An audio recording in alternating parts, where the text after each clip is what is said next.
Maybe you're super grandpa, or super dad, super mom, or just the guy in the neighborhood who fixes everybody's bike and takes pleasure in it.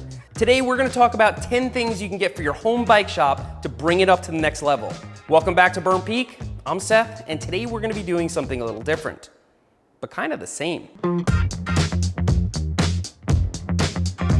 So we're not talking about wrenches or drivers or even specialty tools. We're not even talking about things like bike stands. We're talking about the next notch up, things that are gonna make you more efficient and more organized when repairing lots of bicycles. Now, the first thing that I think you should get is a label maker. Now, you don't need the Brother P Touch. You can get any label maker, or you can just get some masking tape and a marker, but you need a way to regularly and easily put labels on things, because if you have a bike shop, you're gonna accumulate parts, you're gonna accumulate nuts and bolts, and if you can keep them organized, then you're no longer a hoarder. So the way that pretty much all label makers work is they have a little keyboard, they have a screen, and they have a cutter.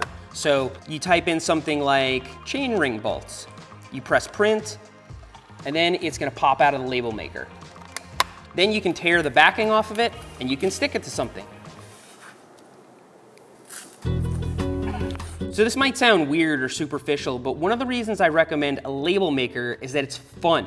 You're gonna wanna use it. You're gonna want to label all your stuff. And if you want to label all your stuff, if labeling your stuff is fun, then you're gonna continue doing it and you're gonna be more organized. You'll hear people say crazy things like, oh yeah, somebody's office or shop is messy. They're really productive. Einstein's desk was really messy.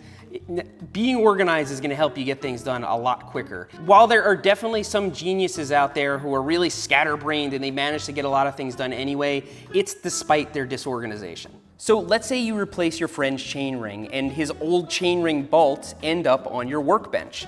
So if you put them anywhere, it's probably gonna be in a miscellaneous bike hardware bin that you just have piles of screws and nuts and bolts and miscellaneous hardware in. I take it a step further and get one of these plastic organizers and then use my label maker to make a category for each thing. Now, if I go through my miscellaneous hardware bin, I find things that probably shouldn't be in here. Like, I have a star nut over here. This should go in the headset drawer. I have even this little guy right here. This is one of those adapters that allows you to install a SRAM shifter on a SRAM brake lever. So actually, I have a clamps and levers bin that this can go into. I'm sure you've seen lots of my videos. I also have valve caps of all different colors. This is totally unnecessary. Valve caps are gonna come with inner tubes, they're gonna come with valve stems, but it's kind of fun to be able to color coordinate a bike. And when you're setting up a bike for somebody else, it always makes them really happy to be able to choose what color their valve cap is gonna be. And as these drawers get full, I divide them into subcategories and expand it. And that's why I have all these extra drawers up here, and I will probably have to get a bigger one of these organizers eventually. And that's no problem because they don't cost a lot.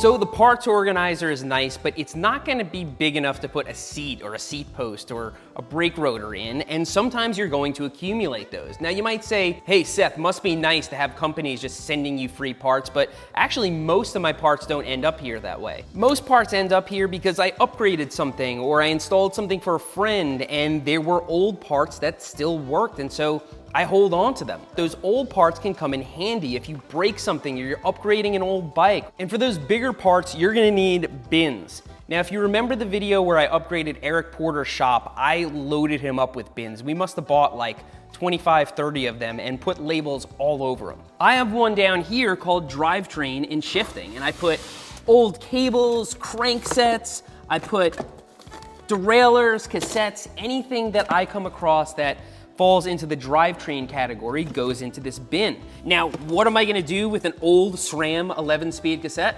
I don't know, maybe I'll need it 4 years from now, but it's here, and I know exactly where it is. Now I have smaller bins up here for things like brakes and rotors. So I take out old brakes or put in new brakes. I have a bunch of different types of bleed kits in here. I have those little sticky finger grips that go on brake levers. All of the brake stuff goes in here. And then the little hardware for brakes goes up in the parts organizer.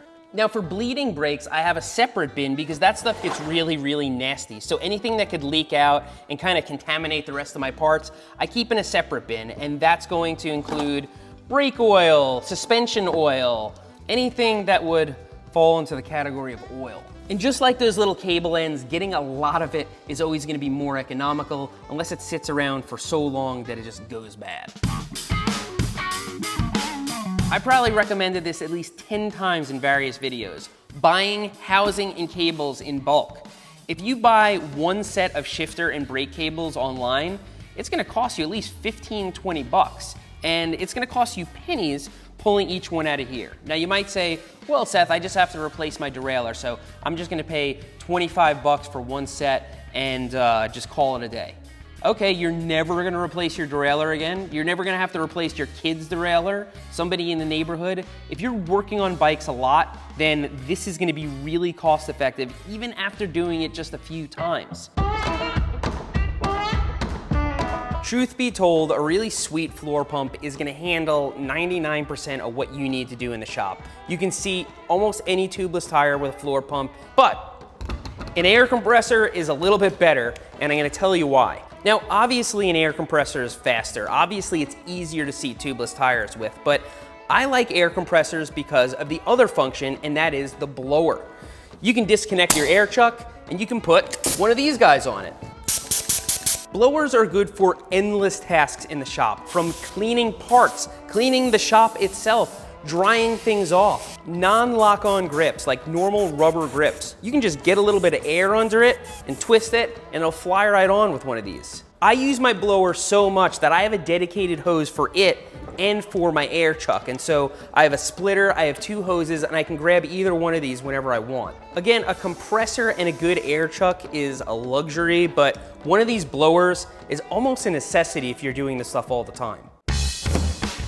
So when you're working on a bike, especially when you're assembling or disassembling something, it's really easy to lose track of parts or lose them altogether. And so I like to have somewhere on the bench that I can keep them while they're not on the bike. And there are a lot of different ways you can do that. So first of all, to my right here, I have this black mat that spans the entire bench. I'm able to keep that mat really clean, and because it's soft, if I put down a screw or a part, it doesn't just roll away or collect dust from the bench.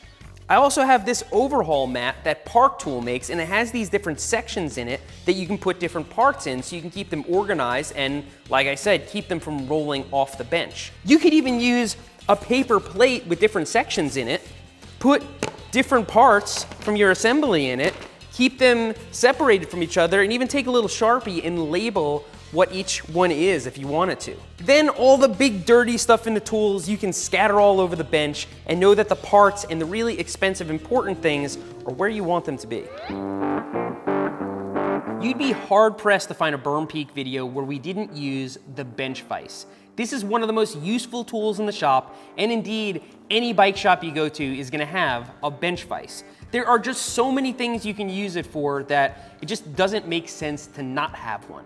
Now, the things that I use it for most are holding my saw guide, holding my wheel holder, or holding something still while I bend it back. But aside from the obvious uses of a vise, like just clamping something down and holding it still, there are also some others you might not have thought of. For instance, the backside of almost any vise has a hammering surface. It's not quite an anvil, but it is a flat steel area that you can lay something down on if you need to hammer it. Really uptight cyclists don't like to admit it, but sometimes you have to bend something back, especially if it's made of steel. And therefore, I put a vise in the same category as the air compressor, a bike stand, the things that are gonna bring your shop to the next level. But a lot of people might put the vise in the same category as wrenches and screwdrivers. It's just that essential. So we have just about any tool you would need to work on a mountain bike in this shop, but there are miscellaneous tools that I need to grab all the time. And for that, I have my quick grab station. Now, I attached this piece of wood to the bench, I put a little tray in here, and I filled it with tools that I just have to grab all the time, tools that don't necessarily fit into any one category. For instance, I have my flashlight here. I need my flashlight all the time to see little things. I have a tape measure right here. I have a box cutter just for opening a package of a new product I'm putting on a bike. I do keep an extra tire lever here and an additional set of hex wrenches, just in case one of my hex wrenches is on the other side of the shop floor and I need to grab something really quick. I keep a little brush here for cleaning off things on the bench, a Phillips head screwdriver, and a T25, because that's something I need all the time. I also have a spare right angle pick. These are just tools that I randomly need all the time, and so including the quick grab station in this list, a little bit self-indulgent. I don't see these at a lot of bike shops or home shops, but it's something that I enjoy very much. It makes me more efficient, and especially when I'm working right here at the bench, being able to grab all these things really quickly just makes a lot of sense. So those are the things that I think will bring your home bike shop to the next level, but I left a lot out, so put down in the comments what you think a shop needs to kind of get to that next tier. I have left some links below for some of the products featured in this video in case you're interested. And if you want to see us using the tools in the shop to actually do things, check out the other videos in this channel. Thanks for riding with me today, and I'll see you next time.